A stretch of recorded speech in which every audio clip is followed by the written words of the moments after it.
साहेबांना काय बोलायचं? अध्यक्ष महोदय, माझ्या हरकतीचा मुद्दा असा आहे की काल आणि आज 2 दिवस माझ्या नावाचा उल्लेख झालेला आहे, जे मी आयुष्यात कधी बोललो नाही. 40 वर्ष मी राजकारणामध्ये आहे.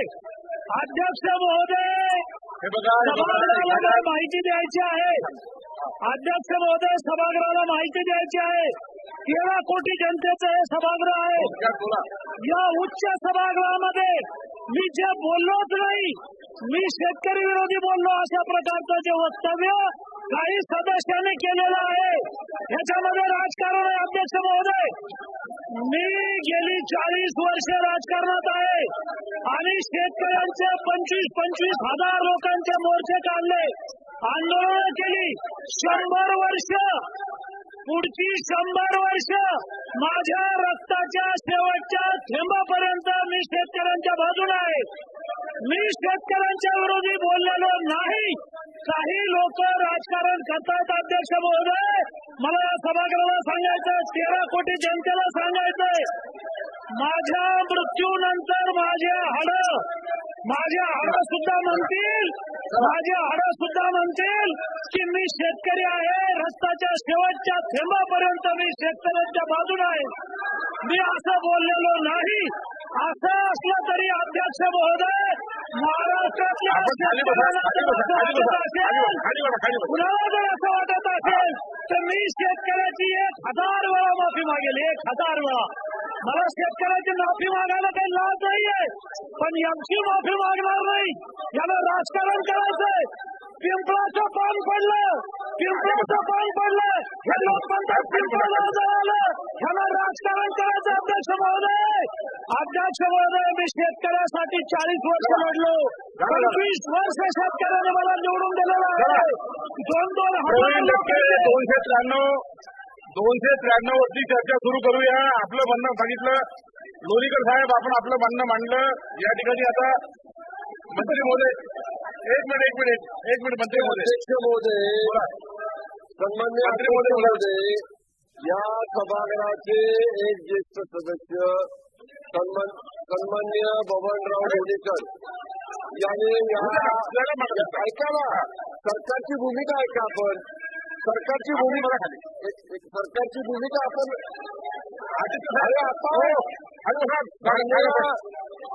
माननीय विरोधी पक्षाच्या सदस्यांना माझी विनंती आहे, आपण सरकारची भूमिका देखील समजावून घ्या.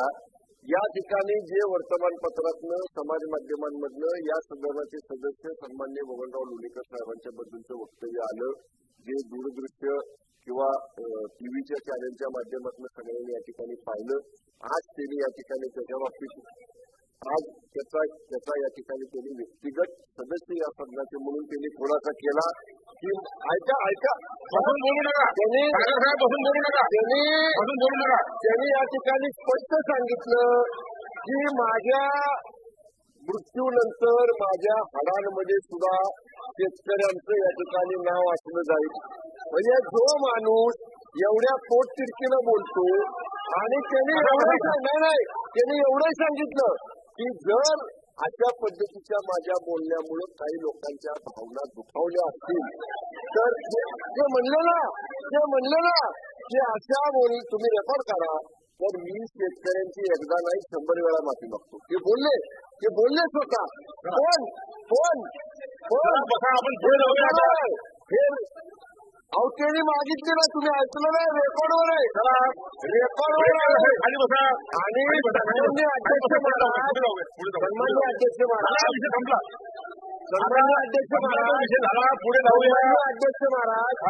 त्यांची सुद्धा बाजू या ठिकाणी ऐकली पाहिजे. त्यांचा उद्देश शेतकऱ्याची अशा पद्धतीचा अपमान करण्याचा नव्हता. त्यांनी स्पष्ट सांगितलं की तरी सुद्धा ते ज्या व्यक्तीला उद्देशून बोलले, ज्या व्यक्तीचा संदर्भ देऊन ते भाषण करत होते, त्या व्यक्तीच्या बद्दल ते बोलले, पण तोडून मोडून ते सगळ्या शेतकऱ्यांना जोडलं गेलं तरी देखील ते म्हणतात की मी शेतकऱ्यांची 100 वेळा माफी मागतो. ऑन रेकॉर्ड त्यांनी माफी मागितलेली आहे.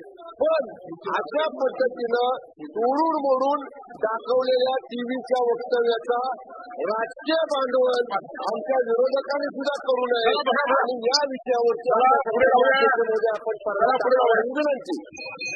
प्रवीण दटके आणले काय? प्रवीण दटके आपण सुरू करावी. 293 ची चर्चा सुरू होईल. 293 वर बोलण्याकरता मला संधी दिली त्याबद्दल मी माननीय अध्यक्षांचा आभारी आहे. माननीय अध्यक्ष महोदय, मी या सरकारचा आभारी आहे. कारण या सरकारने रघुजी राजांची तलवार, या सरकारने रघुजी राजांची तलवार या सरकारचा मी आभारी आहे की या सरकारने नागपूरचे भोसले माननीय राजे रघुजी भोसले देशाच्या सैन्यावर, या देशाच्या ऑपरेशन सिंदूरवर ज्या पद्धतीने शंका करतात, हे देशद्रोहीचे आरोपी आहेत. देशद्रोहीचे आरोपी आहेत. हे काय म्हणतात? हे देशद्रोही या ऑपरेशन सिंदूरवर शंका करतात. ऑपरेशन सिंदूरवर